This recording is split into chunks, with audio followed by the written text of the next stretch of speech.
So the housing market is certainly a problem. At the end of the day, in the US economy, 70% of GDP is driven by the consumer. That is massively hinged on the confidence in the housing market. If you undermine that, then the ability and the desire of consumers to actually go out and spend is diminished enormously. What we are seeing, though, is definitely a split in the US economy between consumers. Those people with money, and remember there's still 90% of the working population has a job, is spending money. It's quite telling that the top-end retailers in the US are actually coming out with some very good figures. But at the bottom end, or the middle to bottom end, there is no doubt that there is pressure. And last week, in fact on Friday, Gap, the US clothing retailer, they announced that not only were their profits very disappointing, they missed estimates, but they were basically warning people there's going to be a 20% increase in prices, clothing prices, in the second half of this year. Now that is a comment that has been echoed by other people in the retail sector. Walmart, the US's largest retailer, said exactly the same thing earlier on this year. And in the UK and in Europe, some of the leading retailers have said exactly the same thing. Now that is a function obviously of the cotton price, which has been very strong. And is, for the first time in 15, 20 years, I think we are now going to experience some price inflation in clothing amongst other areas, which we'll also come on to. So, in short, as far as the global economic recovery is concerned, it seems to be fairly well entrenched. You can argue, well, to what degree did the US do that? They boosted it with liquidity. Fine, maybe they did. The transmission mechanisms for the US pumping money into the system and it actually finding a way into the real economy is actually quite difficult to quantify. But the question has to be, if they hadn't done what they did, where would the US and everyone else be? The fact is the American economy is 25% of global GDP. If that goes down the tubes, all bets are off. Some people have said, well, China and Asia are going to pick up. China accounts for around 9% of global GDP. They're going to have to do a hell of a lot of spending to save the global economy. So we have to deal with the cards that we've been handed. And I think it's fair to say that if it hadn't been dealt with that way, it would be a lot worse than it is now.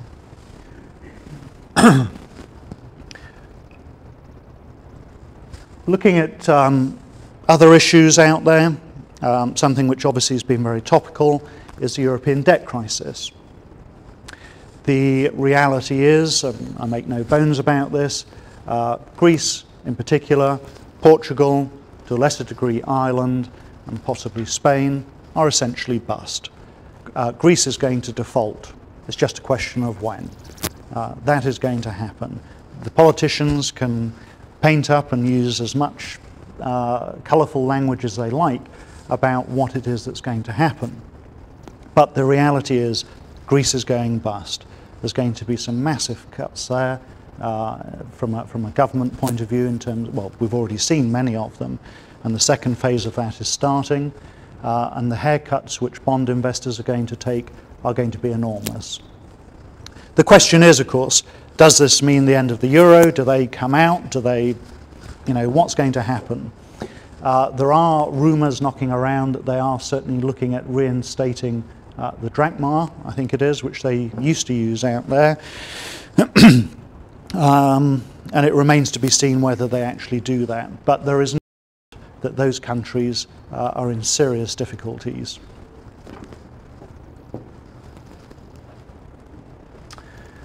Japan. I mean, this year we have probably had more thrown at the markets than we've ever had thrown over the last couple of years in just 3 or 4 months. Japan. The disaster which we had out there, again, there were question marks about the impact that was going to have on the global recovery. All the evidence is that it's actually been fairly limited. Clearly in Japan it's had a major impact, and we've seen the economic data just of late which shows that technically they have gone back into recession. They've had 2 negative quarters of growth. I think it's probably a little bit too early to say that the game's over there. One would expect with the rebuilding program that they have in place that actually you'll see the growth numbers actually pick up as the year goes on.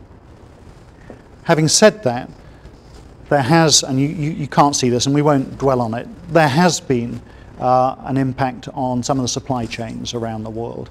And in fact, a couple of the American companies and European companies have alluded to the fact, Hewlett-Packard being a case in point, that because of supply difficulties from Japan, they've actually sort of missed their profit targets. Now, quite frankly, I think that's just one of many excuses that they are using. But the reality is, in certain key areas, there are supply difficulties, without a doubt. But by and large, that's not going to derail the economic recovery anywhere else. Moving on to commodities. As we've already touched on, they've seen enormous rallies over the last couple of years. And the question is very much, why is this? Is it the liquidity from the central banks that's finding a way into the markets? And that may well be the case. It's not really that clear at this stage whether it is or not. But I think all the anecdotal evidence is that it certainly helped. Gold has been an incredible performer of late. That's the ultimate hedge against inflation, which of course people expected to rise a lot more sharply than it has. But nevertheless, the trend is very much up. So you can see the chart there on the left is the Goldman Sachs commodity indicator. Pretty straightforward. It's a basket of commodity stocks. And you can see it's gone one way in the last 2 years, and that's up. Probably the more interesting one, though, is the chart on the right, which is the copper chart. Copper is the ultimate sort of metal, an indicator of manufacturing activity. That has actually started to roll over. China is the biggest user of copper. They take 40% of the world's production. If they start to slow down, then you're going to see that chart roll over, and indeed that is exactly what's happening and has been happening since February. And this is one of the reasons that people are getting a bit nervous about the speed of the recovery, or indeed the longevity of the economic expansion that we've seen in China, because it is slowing down.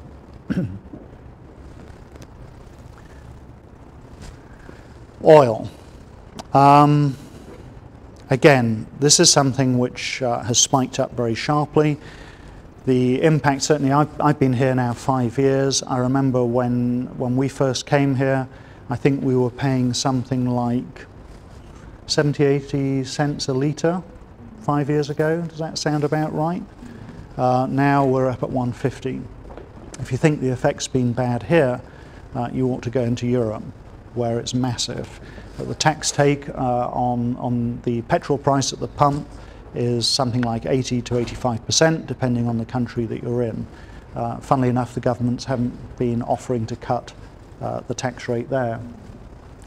In the US, it's also risen very, very sharply. And the thing about the oil prices and petrol prices is that it is a tax on the consumer as well as industry, because of course the cost of transporting goods around a country becomes higher and higher. As far as the consumer is concerned, it has a massive impact, particularly in countries where there's big distances between various points like Australia and the US, because the fact is people actually stop driving those distances as much as they did in the past. And evidence of that has already started to emerge in parts of Europe and the US. So it does have a very real impact on us as consumers. And that is the one caveat I'd put to the performance of the stock markets going forward from here. There is a very high correlation between rising oil prices and stock market performances. Because of that impact on the consumer and on industry, equities do not perform as strongly during high oil price periods. Once it goes above 50% from its low, then equity market returns actually drop quite sharply. If they average between 4 and 5% a month prior to that, they actually dropped to something like 1 to 1.5%. I mean, it is a massive change in the game. And so seeing oil rise and then continue to rise becomes a real problem for markets. Now, fortunately, that has actually started to abate of late, and we've seen the oil price come back from Brent was 125, I think, at its high just recently. It's now back to 110, I think it is. We actually believe that the inflationary pressures and the oil price issues are going to abate from the summer, from August. The reality is there is no shortage of oil around. There is plenty of the stuff knocking around. It's not like the 1970s where OPEC basically closed the door. It's not like that at all. So we expect the oil price to actually continue to come back as the year goes on.